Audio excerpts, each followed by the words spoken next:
अपनी ही बातों से शर्मिंदा हो गए बाबा जब इंडिया जीत गए। सीरियस क्यों ले रहे तुम? देखिए आप लोग खुद। आप सभी का मेरे YouTube चैनल में बहुत बहुत स्वागत है। कैसे हैं आप लोग? आई होप आप सभी लोग अपने घर पे स्वस्थ मस्त और अच्छे होंगे। ईश्वर की कृपा आप सभी के परिवार पे बनी रहे। आज मैं YouTube पे ऐसे ही देख रही थी, शॉर्ट्स अपना शेयर करने गई तो मैंने देखा कि वहाँ पे आप लोगों ने भी उस लड़के को देखा होगा क्योंकि वो वायरल हुआ है अभी। महाकुंभ में गया था दातून बेचने के लिए। उसकी प्रेमिका ने उसे सलाह दिया कि ये 40 दिन 45 दिन का महाकुंभ है तो तुम बाहर ना जा करके यहीं पे कुछ करो, जो इनकम थोड़ी बहुत भी मिलेगी, इन्वेस्टमेंट 1 रुपये नहीं होगा, मतलब कि दातून बेचना। उसने दातून बेच करके कम से कम 40 से 50 हज़ार रुपये कमाए 45 दिन के अंदर में, और वो लड़का वायरल हो गया। अभी उसकी यूट्यूब से भी अर्निंग जारी हो गई होगी, हर जगह वो वायरल है। उसका नाम आकाश यादव है। तो उसने ये बात बताई थी कि मेरी प्रेमिका ने कहा है, मैं यहाँ पे उसका फ़ोटो लगा दूंगी। उसकी प्रेमिका ने कहा कि बाबू तुम बाहर मत जाओ, अभी तुम यहीं रहो और जीरो इन्वेस्टमेंट से जो है तुम अपना एक बिजनेस स्टार्ट करो। तो उसने बोला कि क्या बिजनेस मैं स्टार्ट करूँगा, हर बिजनेस को करने में पैसा लगता है। तो उसकी गर्लफ्रेंड ने सलाह दिया कि तुम दातून घर से ले जाके वहाँ पे बेचो, और वो वही काम किया। पहली रात उसने उसने बताया है कि पहली रात में मैंने 11,000 की इनकम की। बहुत अच्छी बात है, ईश्वर करें कि वो बताते बताते भावुक भी हो गया। अच्छा इतना ही नहीं, उसको जो है सोनी चैनल वालों ने अपने सेट तक बुलाया, रेमो डिसूजा सर के सेट तक वो गया और अपनी लाइफ की जर्नी बताई कि हाँ मैं कैसे कैसे क्या हमारे परिवार की स्थिति परिस्थिति है और कैसे मैं वायरल हुआ, क्या मैंने किया, सब कुछ A to Z उसने डिटेल बताया। लेकिन एक चीज़ उसने गोपनीय रखी, अपने गर्लफ्रेंड का नाम। जिस चीज़ को कुछ लोग फ़ायदा उठाने लगे और एक लड़की सामने आ गई। अभी वो बोल रही है कि मैं आकाश यादव की गर्लफ्रेंड हूँ और मेरे घर वाले शादी करने के लिए बोल रहे हैं। आकाश यादव वायरल होने के बाद रिश्ता करने से इनकार कर रहे हैं। अब वो इतना रो रहा है, मैंने एक उसी की वीडियो में देखी हूँ कि एक पत्रकार जो है आकर के उससे पूछ रहा है, जबकि शुरू से अपने गर्लफ्रेंड के नाम पे बस वो यही बताता है कि मेरी गर्लफ्रेंड है, उसने मुझे ये सलाह दी कि बाबू तुम करो।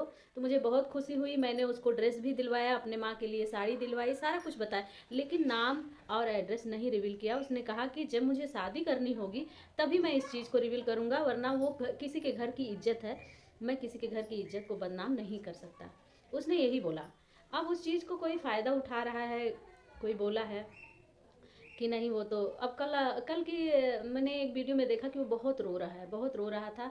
इतना मतलब मानसिक उसको प्रेशर पड़ रहा है इस बात से। उसका कहना है कि अगर मैंने जाके कंप्लेन भी की है थाने में, अगर ये बात बंद नहीं हुई तो मैं अपनी ज़िंदगी भी ख़त्म कर सकता हूँ। तो देख लो, मतलब आज के समाज में पहले क्या होता था कि लड़कियां डरती थी, लड़कियों के घर वाले डरते थे कि कोई भी ऐसी बात हुई तो हमारे घर की बेइज्जती होगी, ये होगा वो हुआ। लेकिन आज का समाज हमारा कहाँ जा रहा है? ये सोशल मीडिया में पैसे कमाने के चक्कर में लोग क्या से क्या कर रहे हैं, कहाँ जा रहे हैं। अपने घर की इज्जत, अपना मतलब कोई मर्यादा ही नहीं रही, किसी चीज़ की हद ही नहीं रही। वो लड़का हो करके उस लड़की का एड्रेस नाम सब कुछ छुपा रहा है और दूसरी लड़की वायरल होने के लिए कह रही है कि नहीं हम उनकी गर्लफ्रेंड हैं। तो ये समाज हमारा कहाँ जा रहा है? मेरे कहने का मतलब ये था, मैं आज इसीलिए छोटी सी ये वीडियो बना रही हूँ कि हमारा समाज क्या संदेश दे रहा है, ये सोशल मीडिया क्या संदेश दे रहा है, हमारे बच्चों का भविष्य क्या है। क्या ऐसी ही है सोशल मीडिया कि किसी को भी वायरल कर देती है? जो लोग मेहनत कर रहे हैं, बल्कि उनके घर पे इनकम नहीं आ रही, वो नहीं कुछ कर पा रहे हैं, हम अपने घरों में ढंग से तरीके से रह रहे हैं, सारा कुछ कर रहे हैं, हमें नहीं कोई वायरल कर सकता। वैसे लोग वायरल हो जाते हैं और करने वाली सोशल मीडिया है। आज के टाइम में भगवान ही हो गई है सोशल मीडिया, कि जिसी को चाहे उसी को वायरल कर दे रही है। आकाश हुआ, अच्छी बात है, वो हुआ, मुझे खुशी हुई कि एक गरीब का लड़का जो अपने जीवन में अपने सपनों को, अपने अरमान को हर चीज़ के लिए दबाया था, आज उसने अचीवमेंट उसको मिली है। अच्छी बात है, भगवान करे कि हर गरीब के घर में ऐसे ही खुशियाँ आएँ। लेकिन मैं उस लड़की के फैमिली को कह रही हूँ कि कैसे हो तुम लोग, और कैसी है वो लड़की जो अपनी ही बेइज्जती करने पे तुली है। तो मेरा ये कहना है कि दौलत जो होती है ना, वो एक बार नहीं 10 बार जाती है और 10 बार आ भी जाती है, लेकिन इज्जत जो होती है ना, वो एक बार अगर चली गई फिर दोबारा कभी नहीं बन पाती है किसी के लिए। हमारे नज़र में ही किसी के लिए अगर हम लोग अपना ही देख लेते हैं कि अगर हमारे नज़र से कोई उतर जाता है, किसी की रिस्पेक्ट कम हो जाती है, तो सच बताइए दिल से कि क्या वो रिस्पेक्ट आप फिर से बना पाते हैं उसकी नज़र में? इसलिए बस मेरा यही कहना है कि यार इज्जत कमाओ, पैसे कमाओ, लेकिन इज्जत गंवा कर कभी नहीं।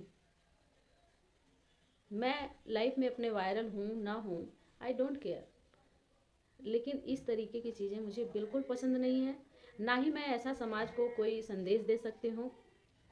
और दूसरी एक सोशल मीडिया से वायरल हुए आईआईटी वाले बाबा, उनका भी फ़ोटो लगा दूँगी, वीडियो भी मैंने उनकी शेयर भी की है उनके साथ बना करके। वो क्या संदेश दे रहे हैं, दिन भर रात भर वो मुझे लगता है गांजा और भांग के नशे में रहते हैं। और वो चले थे हमारे देश का भविष्य तय करने कि चाहे कुछ भी हो, विराट कोहली हारेंगे, देश हारेगा, विराट कोहली आउट हो जाएंगे। लेकिन क्या हुआ? कुछ भी नहीं हुआ। आज तक के इतिहास में हमारे पाकिस्तान से इंडिया कभी हारा ही नहीं है। और ये आईआईटी वाले बाबा भविष्यवाणी कर रहे थे कि हार जाएगा, कुछ भी कर लो हार जाएगा कुछ भी। खूब भांग खाए हैं, खूब गांजा पिए हैं, चेहरे से ही, उनकी आंखों से ही पता चल जाता है। माँ बाप ने कितना कष्ट करके उनको पढ़ाया होगा, आईआईटी कराया होगा, और वो क्या करें? आज अपने ही माँ बाप की बेइज्जती करते हैं कि वो उन लोगों की पढ़ती नहीं थी, लड़ाई होती थी, इसलिए मैं छोड़ के चलाया उन लोगों को, वैराग्य धारण कर लिया।